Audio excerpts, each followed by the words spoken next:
Good evening friends, welcome back all of you.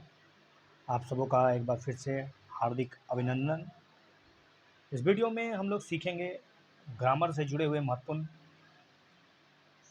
Facts के साथ साथ ये भी जानेंगे कि खोटा में ग्रामर की क्या महत्वपूर्ण ज़रूरत है। इस वीडियो में आप सीखेंगे कुछ महत्वपूर्ण टॉपिक्स। आज का जो टॉपिक है वो है खोटा में समास। ये खोटा में समास जो है वो बहुत ही इम्पोर्टेंट टॉपिक है। इसमें 2 प्रश्न डेफिनेटली बनेंगे, तो इसको अच्छी तरह से समझिए। चलिए मैं शुरू करता हूँ सबसे पहले जनरल बातों को। देखिए, समास होता क्या है।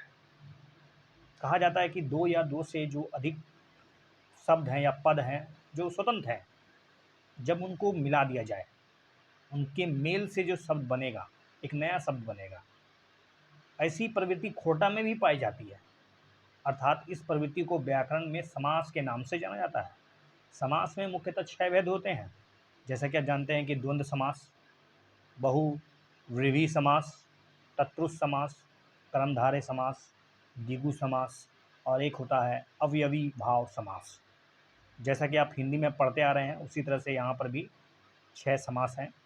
खोटा में प्रचलित सौमासिक पदों को भी इन्हीं भेदों के आधार पर समझने का प्रयास किया गया है। तो सबसे पहले द्वंद्व समास क्या होता है। देखिए, द्वंद्व जहाँ 2 पदों का मेल हो और दोनों पद प्रधान हो। जब 2 वर्ड्स यानी 2 शब्द आपस में मिलते हों और दोनों पदों का जो अपना महत्वपूर्ण योगदान होता है, दोनों पद वहाँ पर मुख्य होते हैं। इस प्रकार के समास में 2 पदों के बीच और संयोजक का लोप हो जाता है। मतलब जैसे और नहीं लिख के हम वहाँ पर उसके जगह समास चिन्ह यानी हाइफन का प्रयोग करते हैं।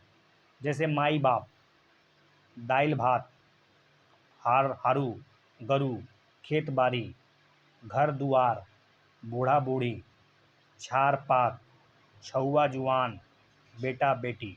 तो आप देख रहे हैं यहाँ पर 2 शब्द है, एक माई एक बाप, दोनों के बीच एक हाइफन का शब्द इस्तेमाल किया गया है। इसको समास चिन्ह भी कहते हैं।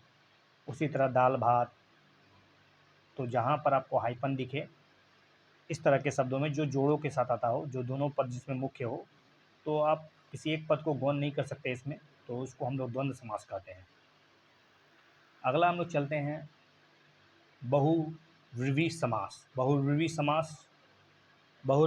समास में होता क्या है, जब 2 पद मिलकर दोनों पदों से अलग एक ऐसा तीसरा पद बनाते हैं जिसका अपना ही अर्थ होता है और उसका अर्थ लाक्षणिक होता है, रूढ़ हो जाता है, मतलब कुछ अलग ही अर्थ देता है। 2 पद जब आपस में मिलते हैं तो एक ऐसा तीसरा पद बनेगा जिसका मतलब तीसरा पद कुछ अलग ही बात करेगा। जैसे कि चोर बाती, चोर बाती मतलब टॉर्च, चोर के द्वारा उपयोग की जाने वाली बत्ती, उसको चोर बाती कहेंगे। तो यहाँ पर बहुव्रीहि समास, 3 मुड़िया, बूढ़ा, 3 मुड़ी वाला, अर्थात इतना बूढ़ा कि बैठे हो तो दोनों घुटने और माथा मिलाकर 3 माथा जैसा लगता हो। एक होता पैन सोखा, जिससे इंद्रधनुष पानी जोड़ सोखा, पानी को जोड़ सकता है। पहाड़ी चीटी, अजगर। खपहिर पोड़ा, खपहिर पोड़ा मतलब एक खास किस्म का पीठा होता है। पथ पोड़वा, एक खास किस्म का पीठा। तो देखिए, यहाँ पर जो 2 शब्द आपस में मिले हैं उनके बीच में तो कोई विशेष ऐसा कोई गैप है, लेकिन आप समझिए इसका कोई विशेष अर्थ होता है। तो आपको इसको याद रखना पड़ेगा कि क्या है आखिर ये। पैन सोखा मतलब इंद्रधनुष, पहाड़ी चिट्टी मतलब अजगर। 2 शब्द मिलता है, तीसरा एक ऐसा शब्द बनाता है जो अलग ही है, मतलब आप उसको समझ नहीं पाओगे, इस तरह से है। अगला है तत्पुरुष समास। तत्पुरुष समास में क्या होता है ना, पहला पद गौण होता है मतलब, और दूसरा पद उसमें प्रधान होता है। मतलब पहला पद का कुछ ज़्यादा महत्व नहीं होता है, लेकिन दूसरा पद बहुत ज़्यादा महान होता है, प्रधान होता है। जैसे गोड़ा धान, अर्थात गोड़ा धान का मतलब समझ लीजिए कि गोड़ा या फिर टांड में उपजने वाला धान। पैन कौआ, पानी में जो तैरने वाला कौआ होता है उसको पानी कौआ बोलते हैं, पानी कौआ। ठीक है।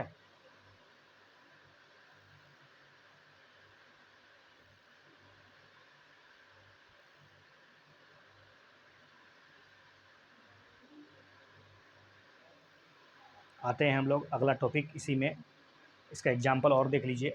आप तत्पुरुष समास पढ़ रहे हैं। तत्पुरुष समास में आपको बताया गया है कि इसमें पहला जो पद होता है वो गौण होता है और मुख्य पद जो होता है वो दूसरा पद होता है।